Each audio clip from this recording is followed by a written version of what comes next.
De la Creuse constitue donc un des produits phares du tourisme sénégalais par sa teinture originale, mais également par toute la combinaison entre l'eau douce, l'eau salée et surtout toutes les opportunités qu'elle offre.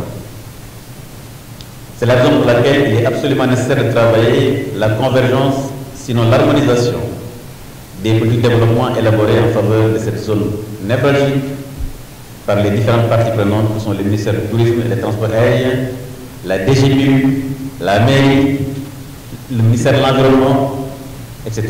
Je crois qu'il faut vraiment prendre à part le corps l'ensemble de ces actions et développer une forte synergie pour le bien-être des populations de la zone, mais également pour le Sénégal. Il m'est revenu que vous avez dans cette zone aujourd'hui 16 réceptifs touristiques, 16 qui emploient des centaines de personnes, d'un village artisanal avec près de 70 cantines employant chacun 3 personnes, soit 210 emplois qui sont créés autour de l'activité. On trouve également un chiffre aussi au niveau de l'exploitation du sel. Je félicite d'ailleurs les industriels autour du sel pour leur engagement également accompagner la cause dans sa préservation. Mesdames et messieurs, permettez-moi également d'insister sur l'importance qu'il y a à préserver ce magnifique site qu'est la cause. Quasi unique dans son genre au moment où la problématique sur les effets des changements climatiques est devenue une vraie réalité. J'en appelle à votre sens civique pour un encadrement responsable des actions anthropiques sur le paysage de toute la zone de la cause, afin d'en atténuer les conséquences, surtout dans un écosystème aussi fragile. Vraiment, nous devons accompagner les eaux et forêts, Monsieur le maire, dans le reboisement, dans la préservation de la bande des filaos. C'est une question de la sécurité même des populations qui sont dans la zone. Donc ceux-là qui s'amusent à couper les filaos, à faire des lotissements à côté de la mer, mais ils savent que ces lotissements n'ont aucune chance de durer. Et donc je crois que cet appel, je voulais vraiment le faire. S'il y a un seul message à retenir aujourd'hui, nous devons faire en sorte de préserver cette zone. La mer a toujours plus de puissance que les autres. Le gouvernement est en train de mettre plus de 30 milliards au niveau de SEC pour la préservation justement des hôtels qui sont complètement envahis par les eaux. Complètement. C'est à l'image de ce que je fais dans les régions. Qu'autour du sous-préfet et de vous-même, qu'un comité soit mis en place pour la promotion et la préservation de la cause, la promotion touristique de la cause. Et justement, ce comité va avoir le soutien du ministère. Nous serons derrière vous. Ce ne sera pas nous les promoteurs, mais ce sera vous. Nous serons derrière vous. Nous allons vous accompagner. Et comme je l'ai dit, nous prenons les champions qui vont nous accompagner dans certains sites de promotion mondiale du tourisme, comme Top Reza. Et le Lagos viendra à Top Reza ses atouts. Et ses atouts, ça, si vous le faites une fois, 2 fois, vous n'aurez plus besoin du ministère, vous serez grand comme les grands exportateurs. Qu'on soit dans une zone hôtelière où des hôtels s'y trouvent avec des revenus et que l'électrification pose problème, si chaque hôtelier contribuait, la mairie pourrait venir renforcer pour électrifier cette zone. Donc, Madame Khadi Traza, c'est pour cette raison, j'ai eu à le dire, quand vous participerez sur un programme d'électrification de cette zone, je pourrai en tant que maire participer. En attendant, quand j'aurai fini d'électrifier les zones habitables, je viendrai sur cette zone. La deuxième question concerne les autorisations de construire. Il a été délivré 0 autorisation de construire sur le littoral. Je n'ai jamais signé une autorisation de construire sur le littoral. Des gens ont construit de leur propre gré, de leur propre chef. La mairie ne leur a jamais donné d'autorisation de construire. Il y en a 0. Je veux qu'on soit clair dessus. Que les gens habitent en dessous de 150 mètres de la mer, ça n'existe pas dans la commune. Je mets quiconque à défi.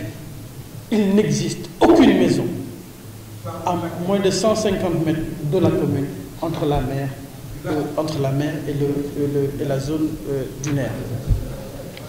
Il faut quand même apporter ces précisions pour que les choses soient claires. Les conventions concernant les pépinières, ça ne relève pas de ma compétence, ça relève des eaux et forêts. Mais je tiens à vous dire qu'il est tout à fait prévu dans les textes de loi des conventions entre les eaux et forêts et un individu. Il n'est pas dit obligatoirement que la convention doit être signée entre les eaux et forêts et des individus, des AIC, quoi que ce soit. Qui que ce soit, n'importe quel Sénégalais a le droit d'aller signer une convention avec les eaux et forêts à titre individuel. Et je veux juste apporter cette précision. Les aménagements qui se trouvent, ça, monsieur le ministre, on l'a soulevé. Parce qu'en fait, nous, on a voulu faire un plan d'aménagement. On nous a dit qu'on ne pouvait pas le faire autour de la Creuse parce que le président de la République a signé un décret d'aménagement du pôle urbain de la Creuse. Et la délégation générale au pôle urbain a la charge d'aménager cette zone. Et naturellement, elle devrait le faire de concert avec la SAPCO, le ministère et la collectivité. Il faut reprendre l'histoire. Le lac Rose, au-delà de la mer qui alimente le lac était alimenté par plusieurs affluents qui n'existent plus.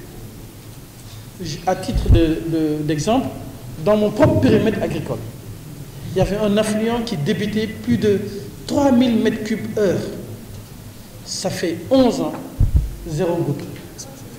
En fait, l'autoroute à péage a sectionné les affluents qui venaient de Diamniadio, de Dougar, de Mbao, qui arrivaient au niveau du lac Rose. Donc il faut des études techniques approfondies pour voir comment résoudre ces problèmes définitivement.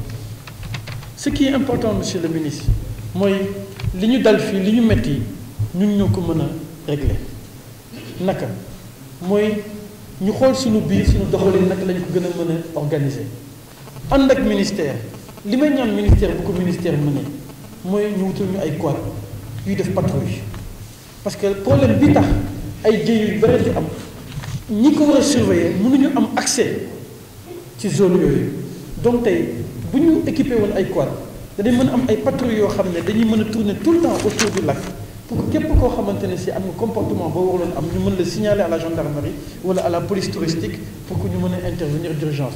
Je pense que loolu ça nous permettrait de freiner d'urgence première étape. Deuxième bi dafay am ay conflits yu am parce que avantage touristique muy le lac Rose ñun en tant que maire la population dafa am lu ñuy laaj mooy monsieur le maire dañu bëgg am fu ñu dëkk.